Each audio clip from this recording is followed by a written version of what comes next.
바이바트 2조 원 규모의 해킹을 당했다. 이야.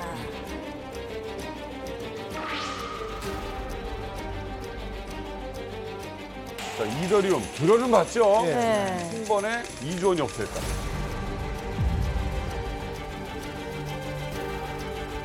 I'm Ben. I'm the CEO and the co-founder of Bybit.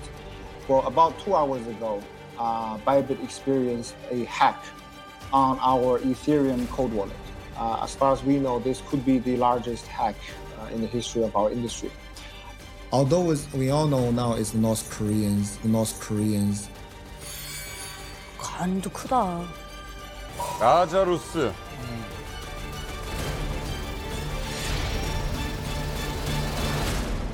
바이비트가 2018년에 설립된 곳인데 전 세계 암호화폐 거래소 중에 랭킹 2입니다. 그러니까 어마어마한 가상화폐 거래소예요. 그만큼 보안도 세계 최고 수준이고 하루 거래량도 많고요. 1초에 거래 횟수가 10만 건이 넘을 정도로 전 세계인들이 활발하게 거래하는 최대 규모의 암호화폐 거래 사이트인데 그곳을 북한이 뚫고 해킹을 해서 2조 원 규모의 암호화폐를 훔쳐간 사건이 이야. 이 사건이에요.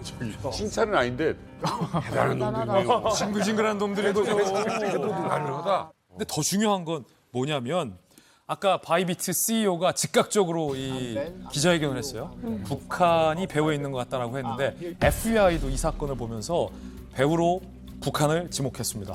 특히나 FBI 같은 경우는 근거가 있어요. 전형적으로 북한의 이 해킹 그룹이 쓰는 수법을 이 바이비트 탈취 사건에서도 사용했다. 네. 등등등등등 자세한 근거를 꼽으면서 FBI도 북한을 범인으로 짚었습니다. 핵무기 만들고 뭐 실험할 수 있는 거 이게 다 보면은 암호화폐 탈취 때문인 거네요. 우리 지금 이 돈을 가져다가 어디에 쓸지가 궁금하잖아요. 한편으로. 네. 우리 지난번에 했던 시간에 한번 복습해 볼까요? 북한의 노동급 미사일이 얼마 정도 된다고 제가 얘기했었습니까? 300만 달러에서 500만 달러. 그러면 이 돈이 북한이 어디서 났겠어요? 그렇죠. 그렇죠. 북한이 지금 해킹으로 1조 9천억 원을 벌였다고 그래요. 그럼 이 돈이 미사일이나 핵무기 개발에 들어갔으리라고 보는 것이 합당하겠죠. 그렇죠. 그러면 우리가 북한이 왜 이렇게 해킹에 미쳐 날뛰는지 알 수 있는 겁니다. 북한이 지금 실패한 국가라는 얘기는 이제 쏙 들어갔습니다. 이제 뭐라 그러냐면 범죄 국가다. 로브 스테이트라고 얘기를 해요. 그러니까 국가 자체가 거대한 깽단인 것이죠. 국가의 범죄에 대해서 국제사회는 그러면 어떻게 벌을 줍니까? 국제 제재를 하잖아요. 그렇죠. 가장 대표적인 게 경제 제재예요. 그러니까 북한이 지금 경제 제재가 다 됐잖아요. 네. 이런 상황에서 북한이 할 수 있는 것은 탈취, 도둑질밖에 없는 거예요. 그러니까 무역 수출도 안 되고 제정신인 국가가 아니니까 세금도 못 걷어들이고 결국은 해킹밖에 할 수 없는 것이고 그래서 요즘 이제 우스갯소리 삼아서 하는 얘기 북한 핵무기는 플루토늄과 비트코인으로 만든다. 맞네. 이게 과언이 아닌 겁니다. 맞네. 자, 그래서요 오늘 이렇게 엄청난 도둑질을 벌이고 있는 이 북한이라는 나라의 그 해킹의 전모에 대해서 설명을 해주실 한 분을 특별히 모셨습니다. 그렇죠. 거기 보안 대단하다고 들었어요. 근데 네. 어떻게 2조 원어치나 털 수가 있어요?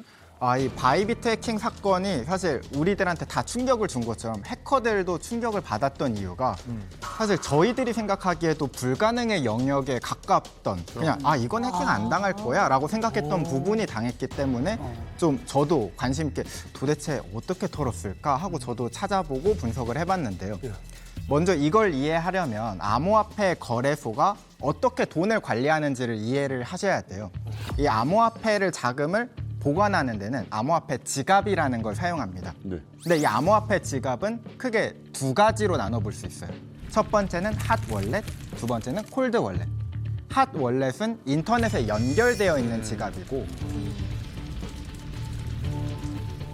콜드 월렛은 인터넷에 연결되어 있지 않아요. 그러면 핫 월렛, 콜드 월렛 이렇게만 들으면 어떤 게 더 안전해 보이나요? 콜드. 그렇죠, 콜드죠. 근데 이제 안전하게 콜드만 다 자금을 묶어두면 좋겠지만 거래소에서는 이제 또 돈이 돌아야 되다 보니까 어쩔 수 없이 핫 월렛에다가 일정 자금을 모아둘 수밖에 없어요. 자금이 부족해지면 콜드 월렛에서 빼서 다시 넣어야 되고. 그런데 바로 북한 해커들은 이 과정을 노렸던 겁니다. 그래서 어떻게 노렸냐? 콜드 월렛에서 이 핫 월렛으로 자금을 이체하는 문서를 위조를 한 거예요. 원래 계약서 위에다가 가짜 계약서를 위에 붙인 상태로 주고 늘 하던 일이구나 생각을 하고 거기에 이제 서명을 하는데 이제 딱 도장을 찍고 보니까 사실 그 화면은 조작된 화면이었고 화면이. 그 내부 코드를 보니까 엄청 섬뜩한 메시지가 들어 있었던 거죠. 뭐라고? 이 콜드 월렛의 소유권을 해커에게 넘긴다라는 계약서였던 거였어요. 적이 될 수 있느냐? 네. 사실 이게 암호화폐 특징상 이 모든 거래 내역이 블록체인에 기록될 수밖에 없거든요. 근데 블록체인에 기록되어 있는 건 누구나 다 열람을 할 수가 있어요. 그래서 저희가 한번 직접 보면은 이 앞에 화면을 제가 준비해 놨거든요.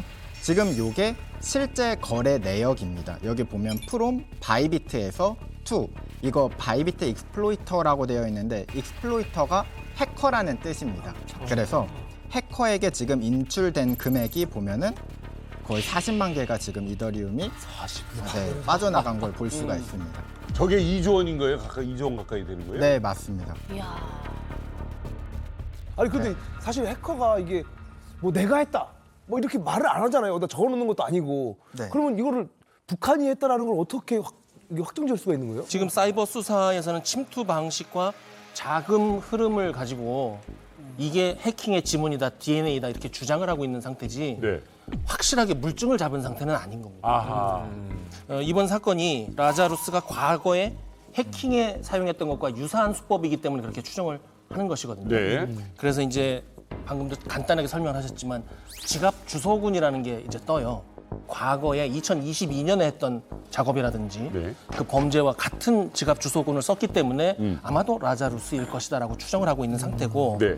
또 FBI는 뭐라고 그랬냐면 탈취된 자금의 흐름이 굉장히 비정상적인데 분산시켜가지고 벌떼처럼 움직이는 이것 또한 라자루스의 소행이 아닌가 이렇게 얘기를 하는 것이고요.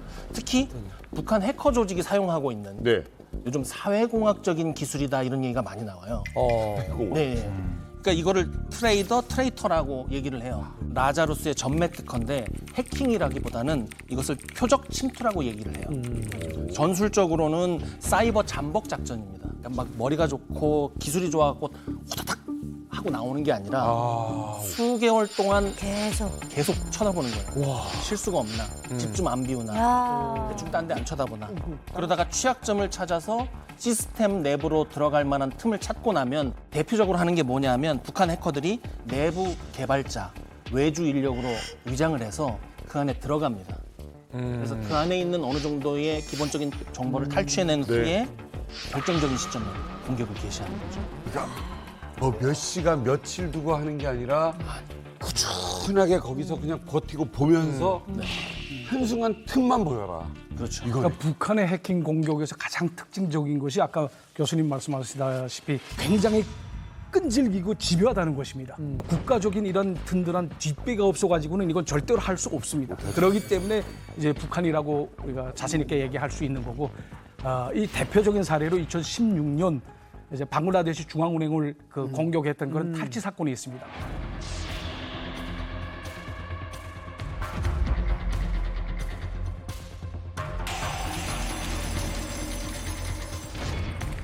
지독하다니까. 독한 것들이야. 상대적으로 취약하겠죠. 보안이나 여러 가지. 음.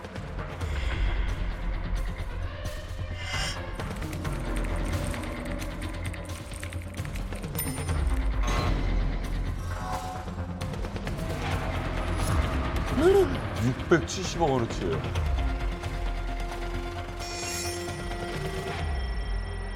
아까도 이야기했지만 일반 범죄자인 해커들은 이렇게 오래 못 기다립니다. 왜냐하면 그러면 그동안 한 달 수익이 없는 거잖아요.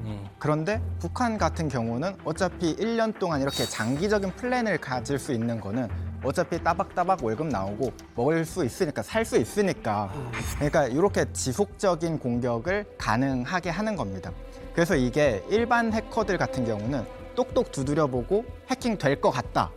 그러면 해킹을 하고 그게 아니면 빠른 판단을 합니다. 그냥 관둬버려요. 저버려요. 네.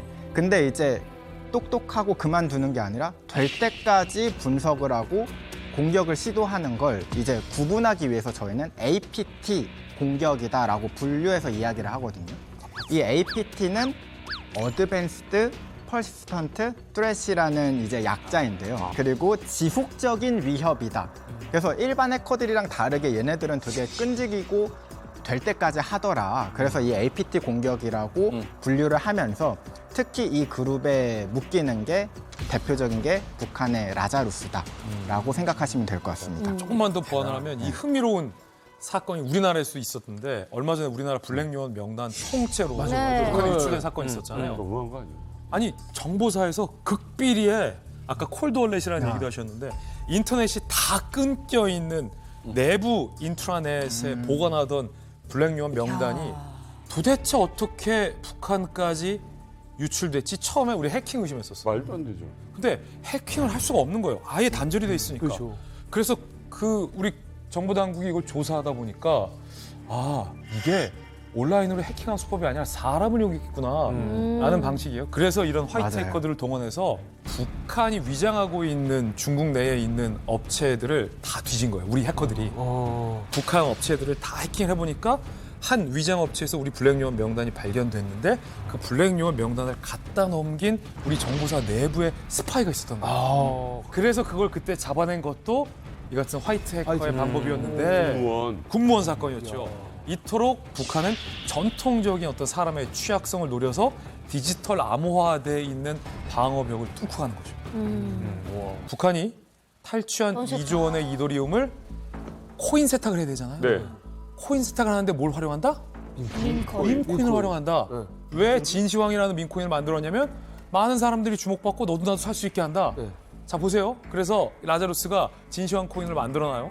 그런데 뭐 우리나라 업비트 이런 데는 감시가 심하고 증명도 심해서 밈코인을 만들어도 상장이 안 되니까 탈중앙화된 플랫폼에 밈코인을 올려놓는 거예요. 네. 그러면 이 플랫폼은 누가 이용하느냐? 첫 번째는 야 어디 뭐 돈 되는 거 없나? 투기꾼. 두 번째는 북한처럼 범죄 자금 세탁 좀 해볼까? 라는 범죄꾼들이 주로 이용하는 플랫폼에 진시황 밈코인을 올려놓고 북한이 갖고 있는 가상화폐가 많잖아요. 지갑을 다 동원해서 계속 그 밈코인을 사고 팔고 하는 거예요. 진시황 코인 샀다. 자기들끼리. 자기들끼리 샀다 팔았다 샀다 팔았다면 쭉쭉쭉쭉 거래량이 보이니까. 진시황 밈코인 거래량이 계속해서 올라가죠. 네. 그러면 그 사이트에 있던 사람이 나도 사볼까? 나도 사볼까? 썬킴 들어오지. 사고 진중권도 사고 유나도 사고 하면 진중권, 썬킴, 유나의 가상화폐들이 북한이 보유하고 있었던 이더리움과 마구 섞이게 되는 거죠. 그러면 중국 사람들 하나씩 다 산다고 생각해 보세요.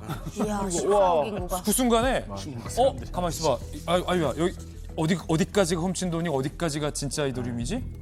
모르게 되는 거죠. 이게 어쨌든 이렇게 또 펌핑 같이 이렇게 좀 불풀리는 가장 큰 이유 중에 하나가 이걸 어쨌든 현금으로 바꿀 때 사실 이 수수료가 굉장히 많이 들거든요. 뭐 예전에 이제 그 방글라데시 중앙은행 사건에서 카지노에서 세탁할 당시에도 그때 8,100만 달러를 세탁하는데 사용했던 수수료가 3천만 달러라고 합니다. 그래서 뭐 거의 반타작에 가까울 정도로. 그러니까 일단 밈코인 같은 걸 활용해서 조금 더 수익을 부풀리는 작업도 필요한 거죠. 세탁 과정에는. 그러니까 이게 지금 3주 만에 그래가지고 사실 이게 이더리움이 결국은 뭘로 탈바꿈했냐면 이제 비트코인으로 탈바꿈한 거 아니겠습니까? 네, 근데 사실 맞아요. 이 정도 된 비트코인은 요즘 그 현금처럼 통하잖아요, 이미지 맞아요, 자체가. 네. 네. 아 이게 맞습니다. 서두를 필요가 없구나. 네. 이 개인 투자자들은 지금 피눈물을 흘리고 있는 거예요. 아 북한이야, 직접 한 사람은 그렇죠. 북한이야 느긋하지만 자전 거래량이야 늘어가지고 시장이 활성화된 것처럼 보이지만 그러네. 개인 투자자들 눈에서는 피눈물이 나는 것이죠. 2조 원을 지금 도둑 맞았으니까 일단 암호화폐 시장은 패닉 상태 한번 빠져서 굉장히 급락을 이미 했어요. 이때 바이비트에서만 5조 7,500억 원의 자금이 빠져나간 거죠. 인출 사태가 일어난 거고. 불안하니까. 그렇죠. 못 믿겠다 여기 네. 해킹당했으니까. 뭐 그 내부에서 돈을 채워넣었다, 다른 데서 이제 보존했다 이런 건 있지만 그것도 우리가 믿을 바가 못 되는 것이고. 그래서 이더리움 같은 주요 코인이 20% 급락, 또 비트코인은 9%까지 떨어졌다고 우리가 기사를 통해서 알고 있잖아요. 그런데 중요한 것은 이 지갑 속에 돈이 털린 게 문제가 아니라 이 시스템에 대한 신뢰가 털린 것이 더 중요합니다. 그러니까 신뢰가 무너지면 시장은 일단 어떻게 되냐면 시장에서 공포가 흘러나옵니다. 그렇죠. 이 공포가 흘러나오면 소위 신뢰 속도라는 게 느려져요. 그러니까 우리가 뭔가를 의심하지 않고 인출하시겠습니까? 예.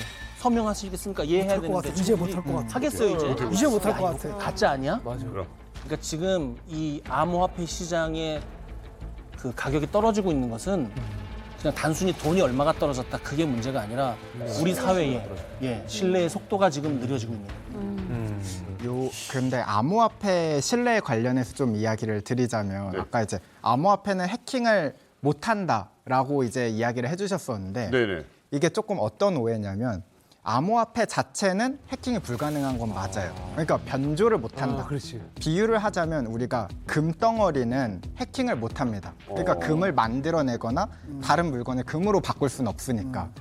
근데 그 금을 훔쳐갈 수는 있는 겁니다. 그렇죠. 그렇기 때문에 암호화폐가 뭐 변조돼서 해킹을 당하는 게 아니라 그 지갑이 보통 털리는 경우거든요. 네. 그리고 그 당시 이제 이더리움이 많이 떨어졌던 가장 큰 이유 중에 또 하나는 분명 그 이더리움을 가져갔으니까 현금화를 할 거 아니에요.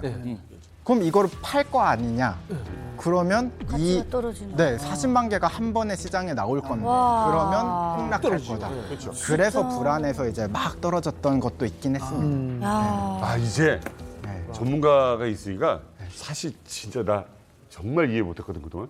수없이 많이 들었는데 오늘 지금 요만큼 이제 알게 됐어요.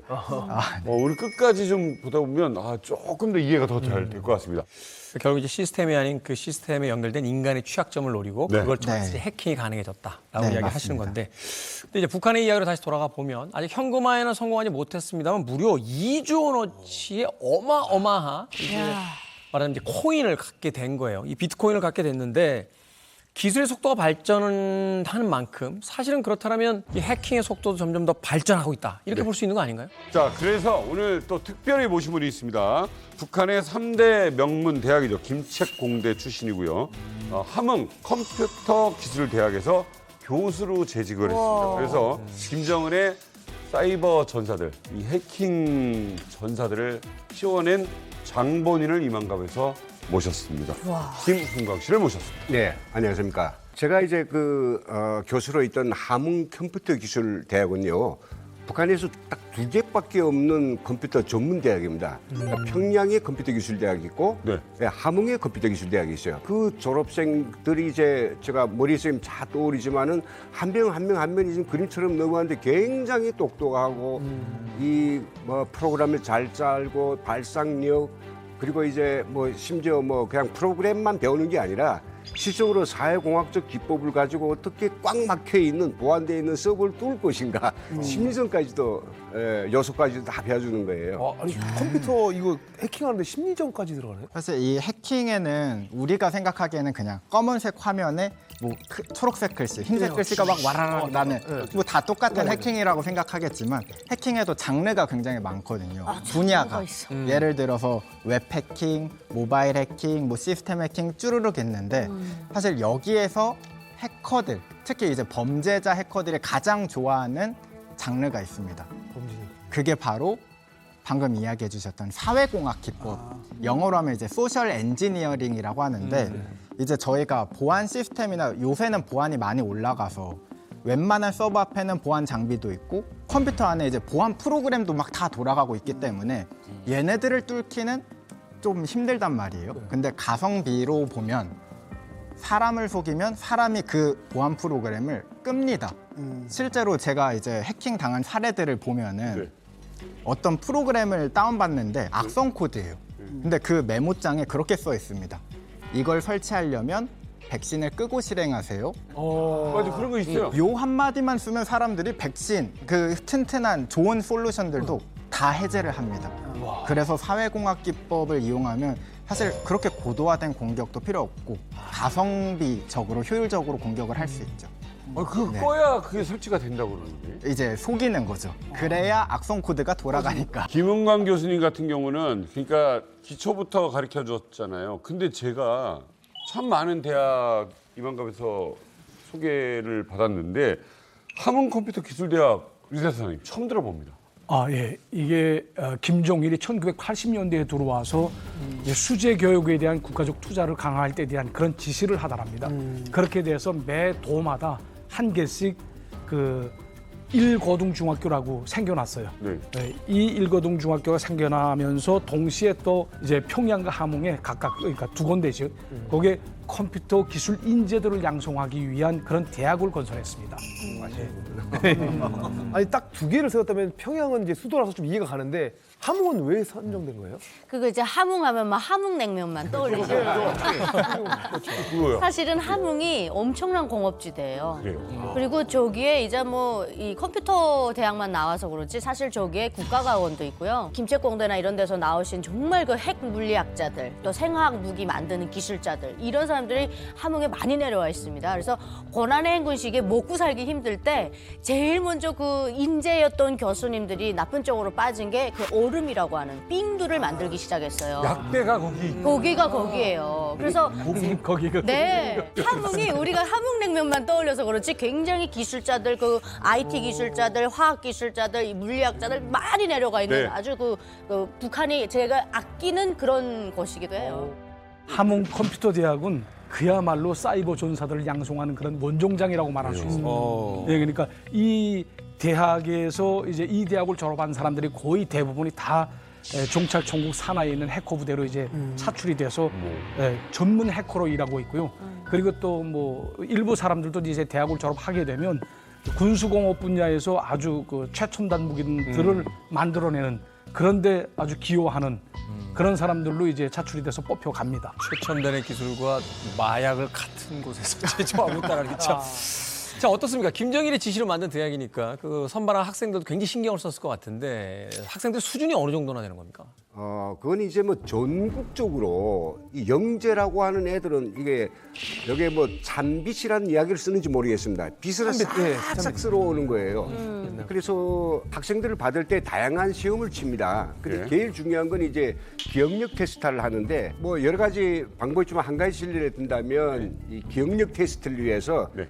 15개의 숫자와 문자들을 이제 무작위로 패턴을 펼쳐놓습니다. 네. 그럼 이제 그걸 보고 3초 만에 이제 보여줘요. 네. 그리고 나서 그 넣었던 순서와 그 패턴을 그대로 맞춰야 돼요. 15개는 뭐 어려운 거 아니잖아요. 아닙니다. 실제 해보면 아니에요. 이 패턴만 보는 게 아니라 위치까지 하다 보니까 그리고 왜 기억력을 이렇게 중시하냐면 우리 그 전문가님도 계시지만은 컴퓨터 프로그램을 제일 초기에 짤 때는 지금처럼 영어나 또 한글을 섞어서 쓴 게 아니었어요. 컴퓨터가 알 수 있는 건 1과 0밖에 몰라요. 그 기계라고 하는데 그 컴퓨터가 알 수 있는 명령어가 한 5,000개 정도 되거든요. 그걸 달달달 다 외워요. 네, 사람이? 예. 정말 그 영어 단어 4개짜리를 갖다 5,000개를 외워서 프로그램 짤 때 그대로 짜는 겁니다. 진짜 그런 천재 보셨겠네요. 진짜 대부분 다죠. 대부분요? 네, 대부분. 이야 정말 말만 들으면 사실 저희가 지금 진짜라고 믿을 수가 없잖아요. 그래서 이 수재들 영상을 한번 준비해봤습니다. 보시죠.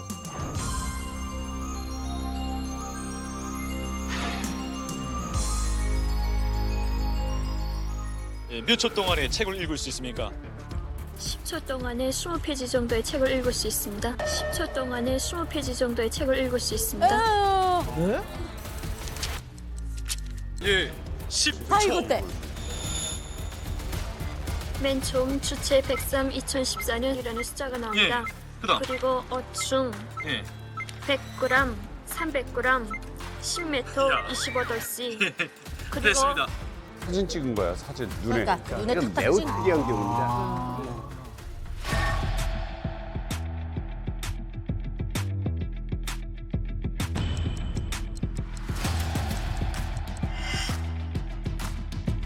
일 실력증, 2 봉어, 3 마라손, 4. 수림 5.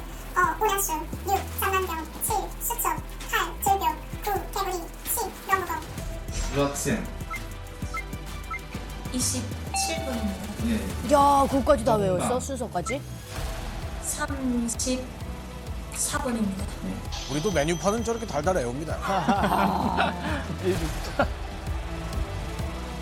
11개의 금메달을 포함하여 28개의 메달과 3개의 금컵을 획득하고 나라별 순위에서 제1위를 하였으며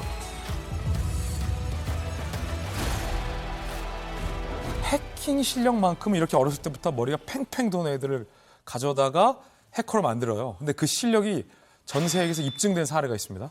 2023년 미국에서 열린 해킹 대회가 있었습니다. 전 세계에서 1,700명이 참가한 국제 해킹 대회였는데 거기 1등이 800점 만점을 받은 북한 김책공대 대학생이 1위를 차지했어요. 자, 그럼 퀴즈.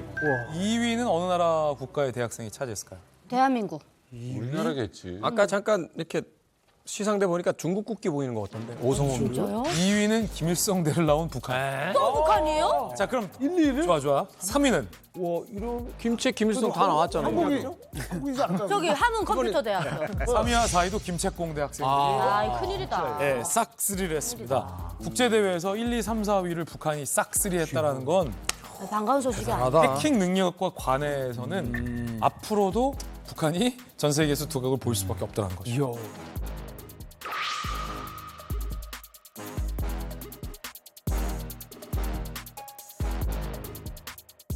아니 한국에서는 사실 이 대학교 하면 뭔가 그 캠퍼스에서 낭만이 좀 많이 떠오르는데 이 북한에서는 이 수재자들만 좀 모아놓은 이 수업은 좀 분위기가 좀 험할 것 같은데 실제는 어때요? 똑같죠. 배우기는. 아, 그래요? 예, 뭐 모든 대학이 다 그렇습니다만은 컴퓨터 시스템은 완전히 뭐 군대식입니다. 똑같다고 해놓고 군대식. 예, 군대식. 데이트도 하고. 왜 군대식이냐면요. 대학에 학생들이 그냥 학년이 있고 학과가 있잖아요. 그런데 이 대학에는 연대장이 있고 학생 연대장, 학생 대대장, 중대장, 학급은 소대장이에요. 맞아요. 이게 돼 있을 뿐만 아니라 지금은 괜찮습니다만은 그 2000년 초반만 해도 컴퓨터가 없었어요. 컴퓨터 기술 전문 기술 대학인데 함흥 컴퓨터 기술 대학만 해도 컴퓨터가 한 100대 정도 있는데 학생들은 뭐 300명, 400명 되지 않습니까? 내 컴퓨터가 없는 거예요. 집에도 없고 내 가방 안에도 없고. 인터넷도 없고. 그리고 컴퓨터실에 가가지고 어떻게 하냐? 내 앞에 순분을 기다려서 종이다가 이제 프로그램을 짜요. 쫙 짜가지고 내 순분이 되면 앉아서 타이핑해가지고 짧은 시간 동안에 이 코드 결과까지 봐야 된단 말이죠. 그리고 학생들이 이제 그러다 보니까 그 컴퓨터 쓰는 그 시간이 너무 짧고 그 시간을 어떻게 쟁취할까? 그러니까 이제 그 얼마나 그 많이 프로그램을 틀리지 말아야 되니까 짜고 또 짜겠습니까? 그러다 보니까 이 학생들이 이제 너무 이제 많은 걸 외우고 또 고심하고 짜다 보면 영양이 부족해가지고 많이 잘 먹어야 되잖아요. 잘 먹지 못하니까 하다가 해가 딱 돌아요. 해가 딱 뇌가 엄청 에너지를 많이 쓰는데. 지금도 제 머릿속에 떠오르는데 전순국이라고 너무 정말 그 제 수지자인데 어느 날 갑자기 핵 돌았단 말이죠. 혹시 뭐 애고대학도 그렇게 정신이 돈 사람들? 우리는 없습니다. 여긴 그 정도는 안 하는 거지. 우린 그 정도는 에너지를 너무 머리를 쓰는데 그러니까. 먹는 거는 뻔하고. 자, 오직 사이버 전사로 이제 성장하겠다는 열망을 갖고 이제 공부들을 합니다. 또 국가에서 가장 머리가 좋은 학생들을 이제 그런 방식으로 양성을 하고. 그렇다면 해커부대를 그럼 있다는 걸 처음 아시게 된 건 언제부터입니까? 저는 이제 1998년 경이었는데 평양에서 아주 그 일군의 어떤 고위 장교들이 저희 대학에 찾아왔어요. 와가지고 5명을 딱 데려가겠대요. 우리가 중요한 어떤 장군님 명령 받고 왔는데 우리는 총과 폭탄으로 싸우는 게 아니라 우리 키보드로 우리가 적을 제압하고 공격하는 그런 부대다. 그래 5명인데 제일 성분도 좋고 실력인 사람 달라. 그래서 5명을 데려갔어요. 근데 거기 우리 애들하고 평양 컴퓨터기술대학 애들하고 김책공대하고 이과대학 이 6개 대학의 학생들을 갖다가 이제 아마 거기서 평가를 했나 봐요. 평가인데 우리 애들이 굉장히 높았어요. 그래서 그 해 와가지고 그 해 125명 전체 졸업생을 다 데려갔거든요. 근데 그게 바로 98년도인데 98년도 6월 달에 바로 아주 역사적인 북한의 해커 부대의 달인데 그날에 창설됐습니다. 문수동에서 사이버 부대가 처음으로 창설된 날이죠. 걔네들이 뭐 그러네요. 제일 초기는 한 1000명 정도를 이제 구성해서 했죠. 그러니까 그때까지는 사실은 컴퓨터도 보급이 많이 안 됐을 시절인데 이제 작정하고 이게 온다라고 누군가가 이제 땅하고 한 거지. 사실 98년도면 저희도 그랬어요. 저희도 이제 뭐 팬카페 조금 생기고 이게 막 시작했어요. 랩탑이라 불리는 노트북이 그렇게 상용화가 많이 안 됐었고 데스크탑이라는 것이 이제 정말 몇몇 회사들에서 이제 일반적으로 사용이 되던 거죠. 맞아요. 98년도면 사람들 엄청 많이 굶어 죽을 때거든요. 근데 사람들 굶어 죽을 때 자기 정권을 위한 저는 해커들을 뽑아다가 그런 해커 부대를 만들었다는 게 야 진짜 치 떨리네요. 자, 그 당시로 돌아가 보면 네. 그때 이 해커들 양성하는 교수님 아니에요. 근데 우리 애들이 뭐 어딘가를 뽑혀간대. 그러면 약간 자부심이 있었을 것 같아요. 아, 당연하죠. 저희 그 부대가 어떤 부대인지 좀 모르잖아요. 같다라고 하지만. 근데 제가 이제 그 부대에 초청받아가지고 네트워크 강의를 하러 갔어요. 근데 그 건물부터 시작해가지고 완전히 뭐 눈이 딱 감길 정도로 어마어마하고 거기에 이제 그들이 입은 군복은 또 일반 군복하고 또 달랐어요. 애들 어깨에 힘 빡 들어가는데 걔들이 뭐 여러 기가 갔는데 먼저 1기로 갔던 애들은 벌써 애국에 나갔다 왔어요. 그래가지고 저보고 뭐 따로 준비한 건 아니지만 주머니 손 넣어가지고 선생님 이거 라이터 이거 괜찮은데 쓰십시오. 근데 그 부에서 라이터가 참 귀한 겁니다. 왜냐하면 그 조각을 해가지고 너무 멋있는 건데 이거 나 넣어도 되니까 쓰십시오. 우리 뭐 얼마든지 구할 수 있습니다. 근데 애들이 그 당당함, 그러니까 자기는 뭐 국가를 위해서 뭔가 큰일을 한다라고 하는 그런 자부심 이런 것들이 막 넘쳐 있었어요. 그렇죠. 우리가 해커 부대는 군부대가 아니지만 부대라고 이름을 붙입니다. 왜냐하면 군대와 매우 유사한 작전 방식, 전략 구조를 쓰기 때문이에요. 군대는 일정한 패턴에 의해서 움직이거든요. 해커들 지금 우리가 얘기한 거 보세요. 매뉴얼과 반복된 훈련에 의해서 그걸 만들었기 때문에 앞으로도 계속 이거를 할 거란 겁니다. 그렇다면 이렇게 패턴이 드러난 것을 북한이 모르느냐? 알겠죠. 그럼에도 불구하고 계속해서 쓸 수밖에 없습니다. 왜냐하면 돈 맛을 봤기 때문이에요. 북한이 아까 8,100만 달러 현금화해서 털었다고 그랬잖아요. 8,100만 달러를 어디서 납니까 지금? 예전에 꽃게잡이 했잖아요. 예, 맞아요. 그 불법으로. 자, 계산을 해봤어요. 보수적으로 계산해서 어부 30명이 꽃게잡이 배 3척을 타고 아주 숙련된 방식으로 꽃게잡이를 나가면 97.5년을 기대야 8,100만 달러. 그러니까 이거 관둘 수 없고 그러네요. 패턴이 드러난 이상 기회는 우리에게 왔어. 이제 해커 용사들이니까 제자들이 어깨에 힘을 빡 주고 그렇게 다닌다고 말씀하시지 않았습니까? 그다 이유가 있어요. 왜냐하면 북한에서는 해커들이 아주 국가로부터 큰 혜택을 받고 있습니다. 이제 뭐나 하면 평양시 대동강 구역에 문수거리라고 있습니다. 이 문수거리에 이 해커들을 위한 아파트가 따로 있습니다. 그리고 또 이 사람들이 이제 해외에 나갈 때는 다른 사람들보다 나가는 게 굉장히 호랍니다. 영리하고. 그리고 또 이 사람들은 병원에 가도 일반 사람들하고는 다른 그런 서비스를 받거든요. 그리고 또 이제 열차에 타도 이 사람들을 위한 우대 칸이 따로 있습니다. 예. 그리고 또 이 사람들이 이제 해외 발령을 받지 않습니까? 그러니까 해외에 나가서 해커로 활동할 때에는 해킹을 통해서 번 많은 상당수의 자금을 물론 당에다 상납하는 자금으로 바치지만 바치고 나머지 돈은 인센티브로 자기가 가져요. 하다 나니까 체류비도 굉장히 다른 사람들보다 제일 많이 씁니다. 그래야 탈북을 안 하지. 예, 그래야 탈북을 또 안 하니까. 그리고 또 이 사람들이 이제 귀국을 할 때에는 다른 사람들보다 돈을 많이 가지고 오거든요. 예, 거기서 턴 돈이 있으니까. 그리고 또 이 사람들이 혜택으로 보는 게 또 뭐냐면 본인들이 원한다라고 하게 되면 5년 내지 10년 동안 계속 그 연장을 하면서 거기에 있을 수 있거든요. 왜? 지금 현재 뭐 돈을 해킹을 해가지고 돈을 잘 벌어서 지금 상납을 하고 있는데 구태여 본인이 도입 같다고 하게 되면 안 돼라고 할 필요가 없거든요. 국가적인 입장에서도. 이 사람들이 이제 받는 혜택도 좀 짭짤하다라고 말씀드릴 수 있고.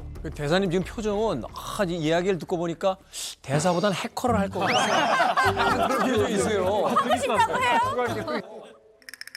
예, 그러니까 이제 해커인 경우에 아까 제가 좀 전에 말씀드린 바와 같이 MZ 세대들이 제일 그 로망으로 그러니까 제일 바라보는 그 직업이 바로 해커입니다. 그러니까 이렇게 돼서 출신 성분이 좀 나쁘다고 할지라도 해외에 나가게 되면 아까 제가 말씀드린 이 모든 그런 혜택들이 자기한테 차려지기 때문에 많은 경우 뭐 출신 성분 보면서 뭐 나가는 그 조항이 까다로운 외교관보다는 이 해커를 택하는 편이 범위가 넓으니까 좋죠. 그 예전에 핵 개발자인데 엄청 천재죠. 그 이제 뽑혀 올라가서 김정은이 원하는 대로 ICBM을 개발하는데 큰 공을 세웁니다.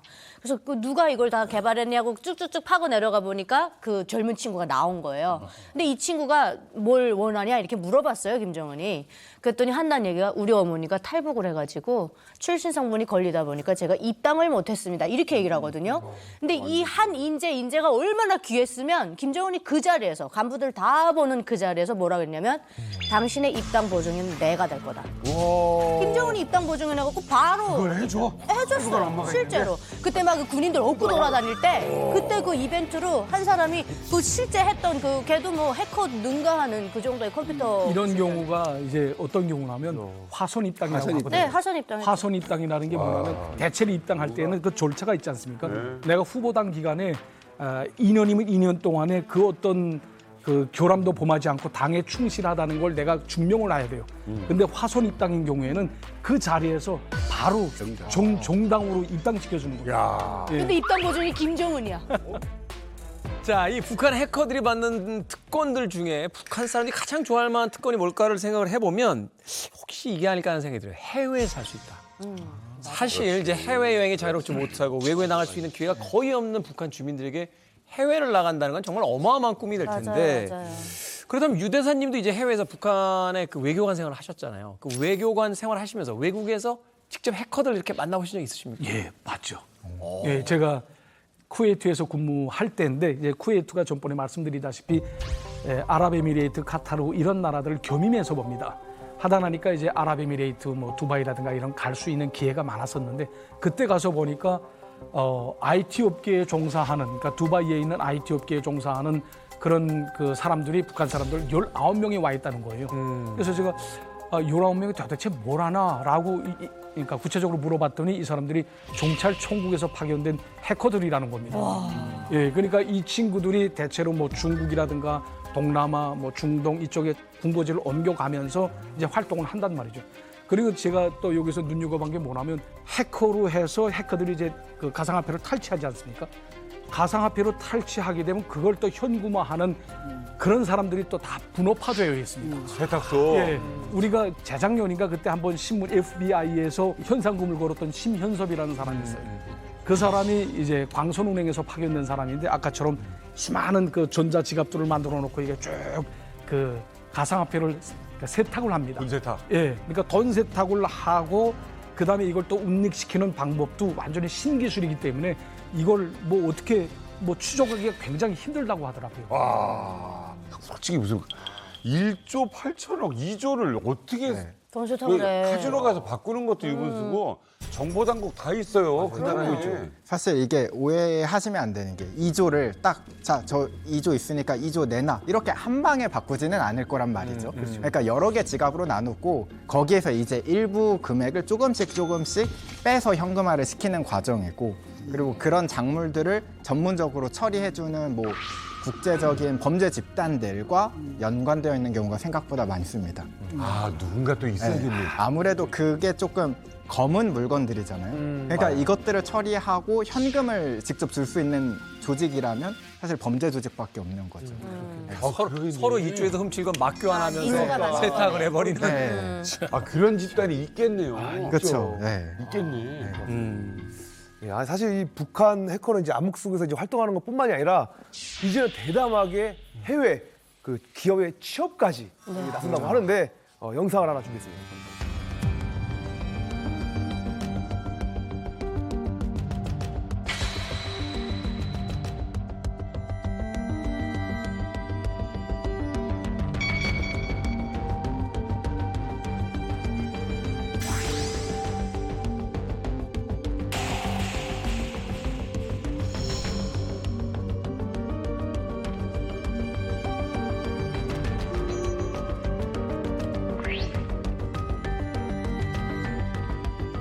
Hello, I'm Nomura from Japan. I'm senior full-stack web and mobile application developer with 7 years of experience.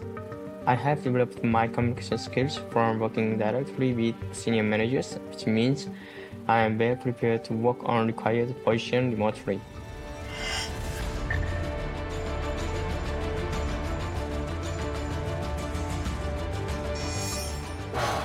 감사합니다.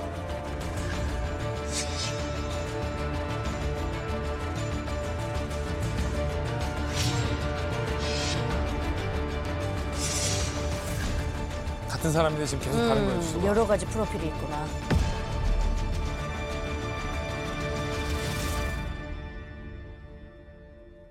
지금 전 세계 최고의 IT 국가는 뭐 우리나라도 뛰어나지만 당연히 미국이에요. 미국 가운데서도 어디냐? 실리콘밸리가 있는 샌프란시스코 지역이거든요. 그 샌프란시스코에 있는 IT 기업은 정말 전 세계 최고의 IT 기업들 다 모여 있는 곳이거든요. 여기에 2022년도 경에 이 샌프란시스코에 있는 한 IT 업체에 FBI가 전화를 합니다. 큰일 났다고. 지금 아무개 그 연구원이 있지 않느냐? 내가 고용해서 지금 일하고 있다. 북한 공작원이라고. 그럼 사장이 깜짝 놀라야 될 거 아니에요. FBI한테 이런 말을 해요. 무슨 소리 하냐고. 정규 절차, 고용 절차 다 거친 중국 출신 엔지니어다. 아니라고. 다 지금 그 이력서고 뭐 다 조작해가지고 지금 그 가짜 취업을 한 북한 공작원이다. 이러면 정말 그때는 FBI 말을 듣고 사장님이 I'm sorry 하고 깜짝 놀라야 될 거 아니에요. 뭐라고 하는지 알아요? 실력은 굉장히 좋았는데 빼고 하려니까 정말 아깝다 할 정도로 북한 해커들의 실력이 뛰어났다 이거죠. 실력이 너무 좋아? 그러니까 사장이 아쉬웠잖아요. 그러니까 특혜가 많다 보니까 인재들이 몰리고 또 이 사람들한테는 돈을 국가에서 뜯는 것도 덜 뜯고 얘가 갖게 해줘. 이러다 보니까 좋은 이 인재들이 많다는 거예요. 해커 출신을요, 이만갑 지금 14년 넘어갔는데 처음 봬요, 거의. 북한에서 뭐 그렇게 위험하게 탈북할 때고 총 빗발이 날아치는 그런 아슬아슬한 상황을 거칠 필요도 없고 거기서 뭐 벌어먹고 충분히 살 수 있고 그렇게 이제 올 사람이 없을 겁니다. 그래서 저도 이제 여기 와가지고 지금 뭐 북한 사이버 부대 우리 제자들이 지금 어떻게 뭘 하고 있을까 궁금증이 있잖아요. 그래서 온 이후로 많은 시간이 지났지만 간헐적으로 이게 소식을 듣고 있습니다.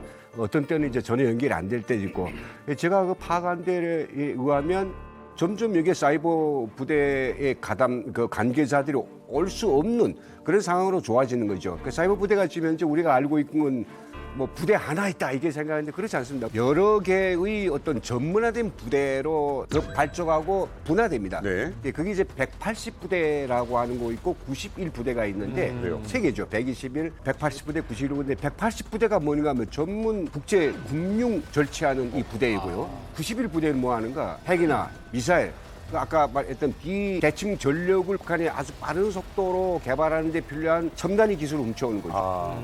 그리고 우리가 지금 알고 있는 팀에 대해서 한 이야기인데 아까 저 이야기하지 않습니까? 뭐 라자루스, 그다음 뭐 김숙희, 안다리엘, 뭐 여러 가지 이야기하는데 그게 추적하는 그 수사기관들에서 붙인 이름이고 북한의 명칭은 그렇지 않습니다. 모란봉 팀.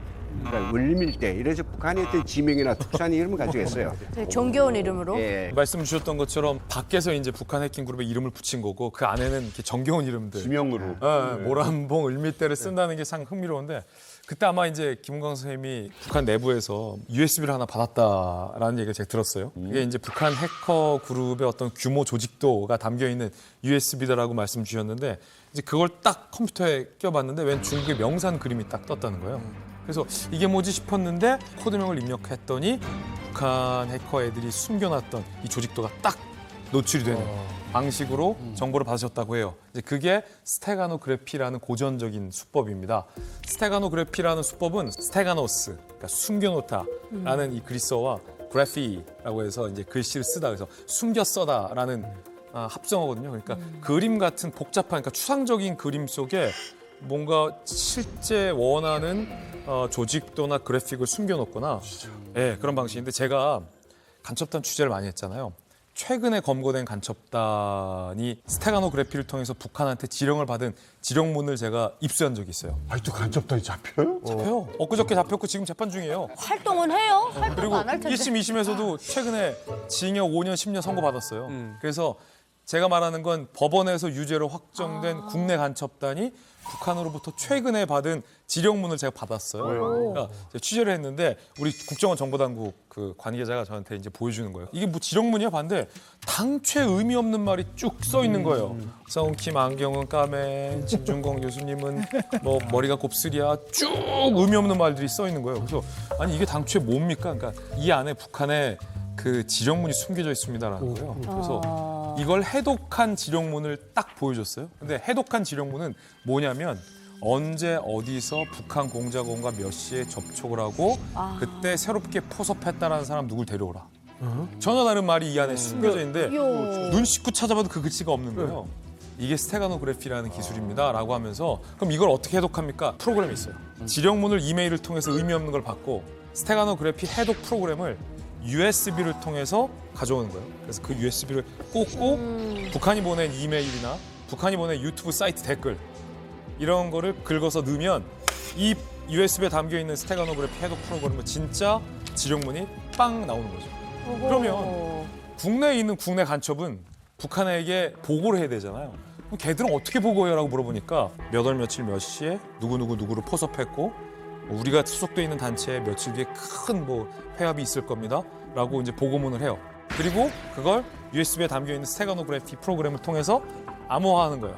그러면 아까처럼 의미 없는 텍스트가 쭉 나오는 거예요. 아니 어떻게 이럴 수가 있어요? 동해물과 백두산이 마루 닳도록 하나님이 보사 우리 나라는 새. 그럼 이걸 약속된 이메일로 보내도 제3자나 아니면 정보기관이 언뜻 봤을 땐 그냥 일반적인 이메일이나 그렇게 할 수 있죠. 근데 우리 정보국 기관이 이메일을 통해서 스테가노그래피로 암호화된 지령문을 주고받는 건 우리가 다 잡아내요. 왜냐하면 우리 국정원에는 이런 암호를 해독할 수 있는 해커들이 되게 많거든요. 누적된 데이터베이스도 많고 김문강 선생님 같은 분들이 탈북해서 우리에게 제공해둔 정보도 있고 우리나라가 공개할 수는 없지만 제가 돈 주고 개발한 장비도 있어요. 그런데 최근에 북한 간첩단이 어떻게 이걸 쓰냐면 일본 야마하 오토바이 사용 설명 영상 댓글창을 북한하고 국내에 있는 간첩단이 이 암호화된 소통 매체로 사용했던 게 실제 검거돼서 재판에 넘겨져서 유죄로 인정받았어요. 그 정도로 사실은 북한 해킹이 돈 빼오는 것뿐만 아니라 국내에 있는 암약하고 있는 간첩단들이 아직도 있고 아직 재판 중인 사건도 있고 제가 아는 간첩 혐의를 받고 있는 비밀 지하 조직도 많아요. 이렇게 국내에 있는 간첩단을 운용하는데도 해커들을 북한은 활용합니다. 방금 이야기해 주셨던 게 이제 어떤 메시지를 숨기는 거잖아요. 매체에다가 이런 걸 이제 스테가노그래피라고 하는데 이거는 예전부터 있었던 기법이라고 합니다. 근데 음성 파일에도 이게 그냥 정상적인 노래인 줄 알았는데 주파수 대역을 이제 다르게 필터링을 걸면 원하던 이제 음성 파일이 나오기도 하고 실제 이게 예전에 그 2001년 9.11 테러 때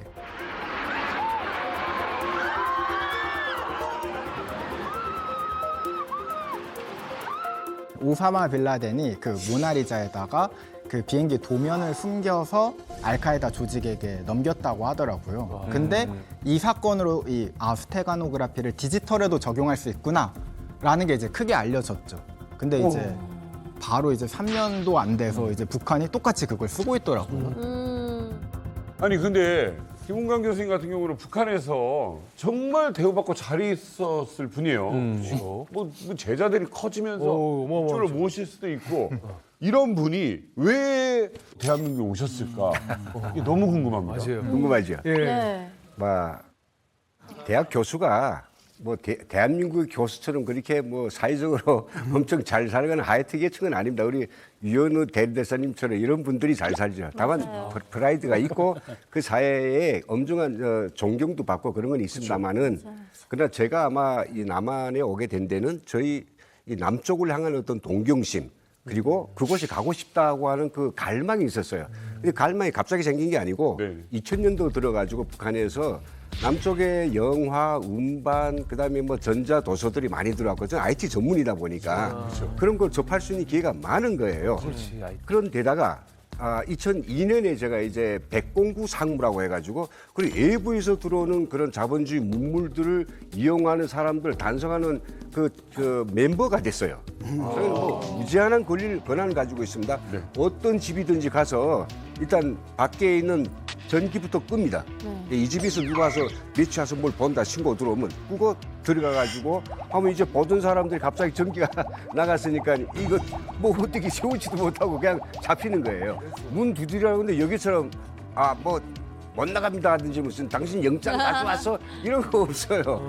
그러다 보니까 저는 그런 걸 보면서 보지 말라고 하는데 이거 단속하라고 그러는데 쥐한테 기름을 맡겨놨더니 제가 앉아서 지금 보고 아주 사상이 지금 전향되는 그 모래시계가 굉장히 저한테는 제 생각을 바꾼데 너무 모래시계 여러 장면이 역사적 장면이 나오니까 예. 난 거기서 이제 이 데모하는 것도 있고 사회의 어떤 그 정의를 실현하기 위해서 이 청년들이 뭔가 고민하고 그런 게 있더라고요. 정말. 야, 저 잡은 사회는 돈 뺏기 모르는 사회인 줄 알았는데 정의가 살아있는 사회구나. 권력 비판도 하고. 예. 그리고 또 사람의 감정을 또 자극시키로 정말 그 가을 동화.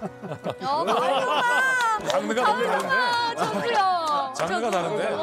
장르가 다르잖아. 그 테이프요. 그 테이프 그때 나왔어요. 그때 CD 때 아닙니다. 테이프 몇 개 되는 거 9개였어요. 네네. 저녁에 지금 새벽 2시, 3시 되는데 다 커튼 치고 그다음에 개까지 풀어놓고 지금 누가 올까 봐 잔소리하면 안 되니까. 맞아, 개는 필수예요. 개 무조건 풀어놔야 돼. 그때 그 인간의 정서를 저렇게 적나라하게 사람이 사랑을 저렇게 그린다고 하는 거는 너무나 우리 사회는 사람을 기준으로 여긴다고 하지만은 이 본질적으로 다르다 이런 것들이 이제 막 아니 컴퓨터고 공학이고 막 숫자쟁이시잖아요. 근데 가을 동화를 보니까 그게 바뀌어요. 막 뇌가 그러니까 공돌이들은 감정이 없는가 생각해. 공돌이들은 감정이 없는가 생각해.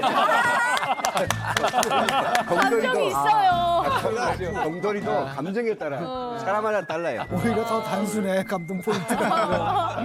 백공구 그룹바에 대한 그 재미난 에피소드를 하나 말씀드릴게요. 백공구 그룹바가 말씀 주신 바와 같이 집에 쳐들어가는데 한 친구가 걸렸어요. 노트북을 가지고 이제 아까처럼 종전이 되는 경우에는 이걸 어떻게 감추지 못하거든요. 그래서 없으니까. 최근에는 대체로 다 노트북을 가지고 봅니다. 그래서 노트북을 이제 쭉 해서 보는데 이게 보니까 따끈따끈하다고죠. 근데 금방 뭘 봤구나. 이거 패스워드 뭐야 하니까 가만히 있으니까 패스워드 뭐야 하고 소리쳤단 말이죠. 백공구의 죽음을. 그러니까 이 친구가 해서 였는데 백공구의 죽음을 하고 엔터 했는데 안 들어간단 말이죠. 이거 틀리지 않아? 거기 감탄부 하나 더. 이런 느낌 뭐 있잖아요. 느낌 해서 이게 들어갔다는 거죠. 그래서 이제 뭘 봤다는 걸 다 뭐 색출해냈다고 하는데 그렇게 백공구 그룹바가 정말 오빠씨처럼 악독했습니다. 악랄하죠. 외교관도 보죠 드라마. 다 보죠. 북한 외교관 때도 뭐였어요 드라마? 어떤 게 가장 외교관을 흔들었습니까? 제가 처음으로 본 게 진선미하고 호영미 나오는 게 뭐든 이브의 모든 거. 이브의 모든 거. 그걸 왜 아세요? 그걸 왜 아세요? 이브의 모든 거? 저 그 북한에서 아까 봤으니까. 봤어요. 저도 장동건 오빠. 아니 남한 사람도 안 보고 다 보고 왔어. 이브의 모든 건 나도 못 봤어. 그러니까 이브의 모든 것을 왜 보신 거예요? 귀하게 생긴 남한 거니까. 그건 어떤 내용인데요? 저희가 몰라. 이브이면 그 방송국 아나운서인데 두 명 다 아직 경쟁 관계에 있어요. 방송국 아나운서인데 두 명 다 아직 경쟁 관계에 있어요. 그 사이에 남자가 또 끼어가지고 그래서 서로 이제 메인 아나운서 자리를 놓고 그 여인이 엄청 이제 실랑이를 벌리고 마지막에 이제 그 마음들이 정화되고 둘 사이가 합평이 얻어지는 그런 건데 남한 사람들이 남한 드라마를 지금 북한 사람들한테 설명을 듣고 알아야 되니 이거야. 북한은 우리의 금융기관이나 이런 데를 해킹하고 우리는 드라마를 통해서 북한의 해커를 양성하는 교수의 머리를 해킹하는 거야. 와, 역시. 잘 모르셨겠습니다만 그 드라마 속에 스테가노그래피가 들어가 있습니다. 근데 그전에는요, 이 드라마나 이 영화가 들어오기 전에는 남한이 궁금하지 않습니까? 그래서 그때는 어떻게 했냐면 정말 궁금했어요. 어떻게 남한이 어떻게 살까? 근데 제가 이제 그 학위 소유자다 보니까 인민대학 수당에 비공개 도서 열람실이 있어요. 거기 가면 외국 책을 볼 수 있어요. 남한 책이 많지는 않은데 제가 전공 분야인 OS2 철저 분석이라는 책이 있어요. 남한 책을 보려면 제가 보고 싶어 보는 게 아니라 당 비서가 이렇게 추천서 써가지고 도장 꽉 박아가지고 이거 가지고 가야 보여주는 거예요. 그래서 처음으로 남한 책이라고 보는데 잘 만들었더라고요. 근데 앞에 장 펼쳤는데 이만큼 먹을 칠하고 여기다 새까만 종이를 붙였더라고요. 그러니까 저는 궁금한 거예요. 이게 도대체 뭐라고 섞기에 오지 말라는가. 보고 싶어요. 이 사람이 미치겠는가 이거. 호기심. 내가 뭐라고 썼을까. 그래서 제가 사서 보고 빵을 싸다가 주었어요. 내가 너무 내일 모레 집을 가야 되는데 시간이 없으니까 금방 내가 화장실 가는데 화장실에서도 봐야 된다. 딴 데 가지면 안 돼요. 그래서 이거 가지고 화장실에 갑니다. 화장실 가서 화장실에 밖에 햇빛이 들어오는 창문 있지 않습니까? 거기다 탁 비쳤는데 뭡니까? 거기다 탁 비쳤는데 뭡니까? 드디어 뭐야? 이 감춰진 글이 어렴풋하게 나오기 시작하는데 뭐냐? 너무 놀랐어요. 그게 드디어 뭐야? 이 감춰진 글이 어렴풋하게 나오기 시작하는데 뭐냐? 너무 놀랐어요. 그게 대한민국이 세계에서 8번째인가 1000만 자동차 대국이 됐다. 자가용 승용차 1000만 대. 그래서 자동차 왕국이 됐다는 거란 말이에요. 이렇게 경제 발전의 뒤에는 이 컴퓨터를 비롯한 IT 기술이 안 받침하고 있다. 이거 다예요. 그 내용을 가린 거예요? 예, 그 자가용 1000만 대라니까 이게 사람들 그거를 읽은 사람들은 북한 인구수의 거의 반. 놀라죠. 그날 기분이 어떠셨어요? 땡하죠. 야, 이거 거짓말이 아니야. 자가용 어떻게 1000만 대 있나? 우리 북한에는 아마 자가용을 100대나 될까 말까. 예, 100대. 지금 막 TV를 트신 이 우리 이만갑 애청자 여러분, 저분은 북한의 해커 양성하는 대학 교수이자 드라마 전문가. 다만 드라마 전문가. 다만 드라마 전문가. 하지만 이제 교수님 같은 이제 고위층 분들이 사실은 이 단순한 호기심 때문에 탈북을 하기가 사실 쉽지 않잖아요. 그렇죠. 그래서 김은광 교수님이 그때 2부의 모든 것을 열심히 보고 있었어요. 백공부 상무에 계셨으니까. 근데 그 주변에 있는 그 도당 간부들도 김은광 교수가 백공부 상무에서 단속을 세게 해서 영상이 많다라는 걸 다 익히 알고 있겠죠. 저 집 가면 뭐 재밌는 거 많아. 그래서 당시에 도당 선전부 부부장이 다가오더니 나 영상 하나만 보자. 조용히 나만 보고 갖다 줄게. 라고 이제 은근히 영상을 좀 달라라고 요청을 한 겁니다. 그래서 어쩔 수 없이 김은광 교수님이 외국 영화 한 편을 조용히 넘겨줬다고 합니다. 그 영화 제목이 하우스 온 그린 애플 로드라는데 70년대 초 아마 영화로 기억이 되는데 수위가 그렇게 높진 않습니다. 지금 기준으로 보면 그냥 여성이 이제 속옷 정도 입고 등장해서 이 남자 저 남자랑 키스 씬하고 정사 씬도 약간 하려고 하다가 이렇게 그냥 끝나고 뭐 이런 영화인데 북한 입장에서는 굉장히 수위가 높은 영화일 수 있죠. 난 저거는 불륜 비디오가 아니다. 색정 비디오가 아니다라고 난 주장하고 있고 이건 스토리를 가진 영화일 뿐이고 난 그 장면 모르겠다. 근데 저렇게 색정 비디오로 몰려가는데 만약 내가 색정 비디오를 봤다면 저는 정치범 수용소로 끌려가야 될 그런 판이 아니겠습니까? 그렇죠. 그러니까 이게 일반 영화하고 색정 비디오는 다른 건데 여기 배드신이 조금 진하게 나왔어요. 근데 어떤 뭐 세밀한 건 아니더라도 남성이 여성을 안고 다니는데 이런 건 북한에서 이게 근데 그게 그 약간 그 장면이 좀 북한에서 그것 때문에 제가 그게 앞쪽에 있어요, 뒤쪽에 있어요? 가운데쯤 있어요. 가운데쯤 있어요. 야. 다 틀렸어. 그런데 저게 이제 색정 영화라는 표현을 쓰였잖아요. 그러니까 북한 사회에서 그냥 외화를 보느냐와 그러니까 사회적으로 불건전물 영화, 소위 이제 색정 영화를 보느냐는 처벌 수위가 다르거든요. 근데 그 비디오를 빌려간 이 선전부 부부장이 색정 영화를 봤다는 걸로 단속에 걸린 거예요. 그래서 조사를 받다가 여기까지 와. 김은광이 줬어요. 빌려주면 안 돼. 얘기를 절대. 버린 거죠. 김은광이 가운데 부분 꼭 보냈어요. 이렇게 얘기를 해버린 거죠. 저는 용서받지 못할 수 있었어요. 진짜 정치범죄에 갈 수 있었는데 저희 장인이 도보위부 간부입니다. 장인이 나서서 이제 이 문제를 좀 완화시키죠. 근데 장인 정도가 할 수 없는 일이 있고 할 수 있는 일인데 이건 좀 할 수 있었어요. 친구들이 있어가지고. 그래 겨우 제가 용서받고 대신 너는 이 공산대학 교수로서 있을 수 없다. 가서 내가 참여하라 해가지고 1년 동안 저희 대학의 부업농장에 가서 제가 혁명화를 합니다. 완전 농장원이 돼가지고 아침부터 저녁까지 잡수하고 씨름하고 뭐 죽다 살았어요. 그런데 그 1년 동안 가서 고생한 건 고생한 기고 1년 만에 복귀됐어요. 복귀돼 대학에 돌아오니까 이 주변 동료 교수들이 저를 보는 게 완전히 뭐랄까 북한말로 말하면 미국놈 보듯이 보더라고요. 아주 증오에 찬 아주 사상이 아주 나쁜 사람. 공산대학 교수로서는 감히 여기에 우리가 같이 있기 싫은 사람. 그러면서 이제 질시하고 저를 갖다가 이게 한 명 빠지길 바라거든요. 예, 야매차게 보더라고요. 그런 도중에 제가 처음으로 국경지대, 즉 해령 교제 강습에 참가합니다. 저는 국경이란 가본 적도 없어요.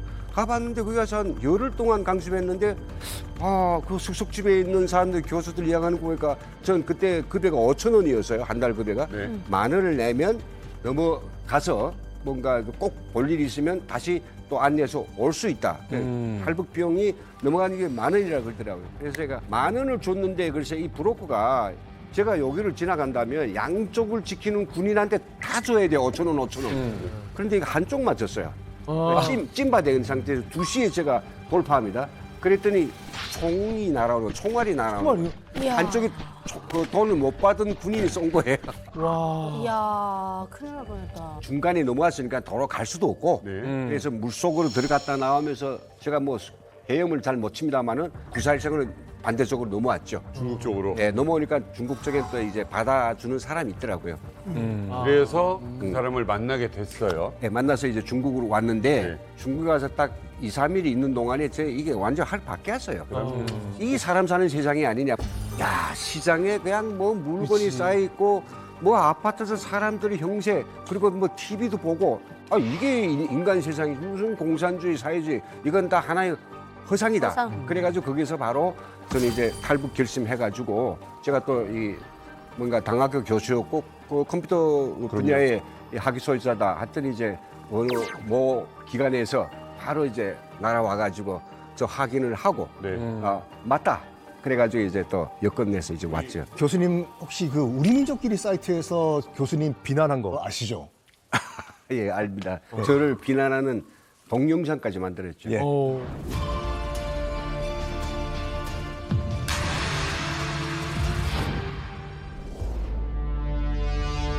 우리는 김훈광이 태어났고 남조선으로 도주하기 전까지 있었던 함흥시로 떠났습니다. 야, 완전 다큐멘터리를 만들었네. 우리는 먼저 김훈광이 1986년부터 1993년까지 교원 생활을 하였던 함흥 전자계산기 단과대학을 찾았습니다. 자료를 보니까 훈광이 놈이 전자계산기 조작 체계, 구소형 전자계산기 조작 체계, MS-DOS, 컴퓨터 기본 방식과 조직 응용을 비롯해서 11건의 도서 집필을 하인 걸로 비롯됐습니다. 그런데 여기에 소개된 도서들은 실제로 한 건도 자기가 집필한 게 없습니다. 김훈광과 함께 생활을 하였던 교원들의 평가를 요약해보면 다음과 같습니다. 훈광이는 대학 교원으로 하면서도 교원으로서는 차마 할 수 없는 이런 비인간적인 비도덕적인 이러한 행동들을 한 도덕적인 전능하라고 생각합니다. 아주 뭐 이럴까 수단과 방법을 가리지 않는 처세술이 강하고 나가서 하는 행동 보면 그 하는 그 행위를 보면 격분 구할 수 없는데 10분 부러울 수 있는 인간 추물이라는 거. 김훈광은 그 누구의 사이버 공격이니 도발이니 하며 악에 차 헐뜯고 있으며 두 개의 감시망에 걸리지 않는 스텔스 USB를 개발한다, 인터넷 삐라를 뿌린다 하면서 악을 쓰고 있습니다. 무슨 그 입으로 막대지 사고 돌아다닐 게 있습니까? 죽어야지. 이렇게 우리 집에서 반역자가 이렇게 나와서 이건 좀 이렇게 아프다. 악집적으로 나가서 hun가이가 이렇다니까 나는 지금 생각해 보면 정말 아니실 텐데 한마디도. 봤으면 그 자리에서 막 뜯어서 죽일 것 같아요. 민족 반역의 서굴에 서식하며 온갖 사기 협잡질로 가련한 잔영을 유지해가는 불쌍하고 가련한 인간 김훈광.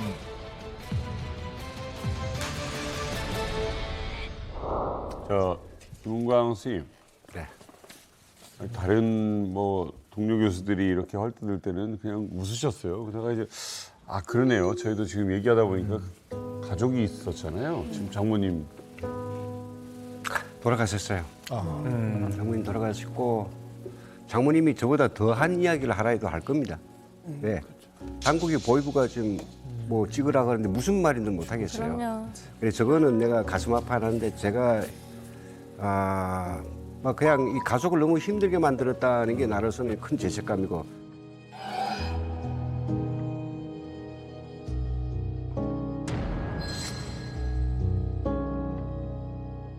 아까 근데 잠깐 이제 등장했던 것이 저희들이 영상을 딱 보면서도 저게 핵심인 것 같은데 라는 생각을 했던 게 있습니다.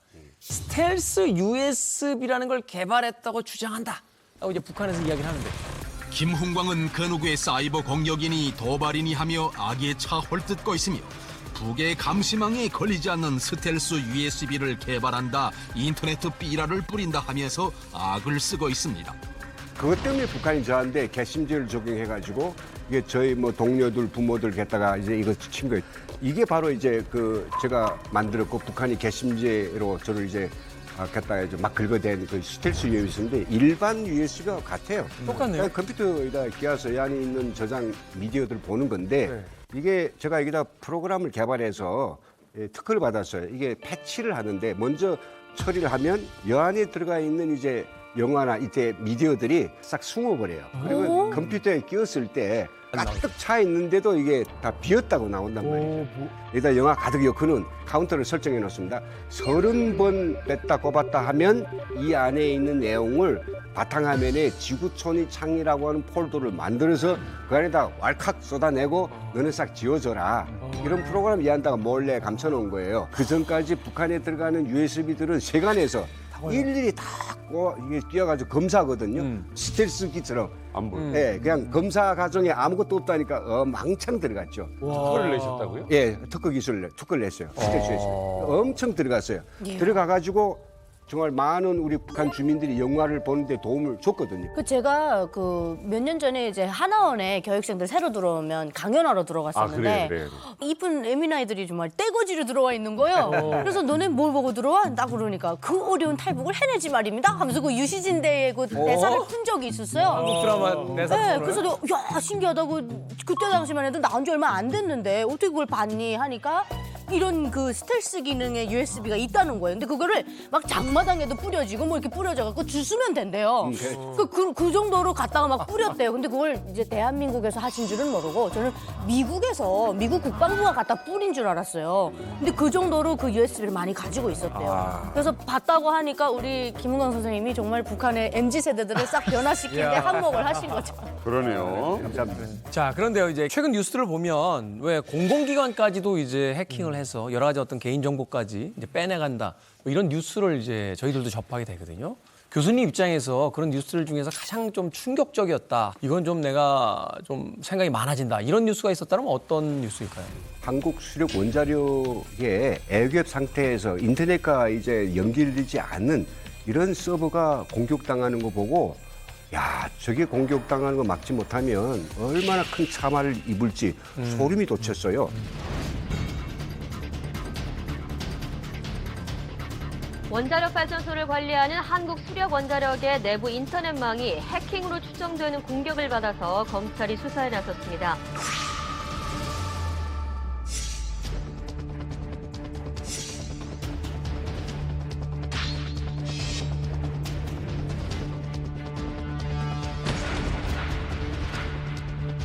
원전 해킹이 북한의 해킹 조직 이른바 팀수키와 연계됐을 가능성이 제기됐습니다.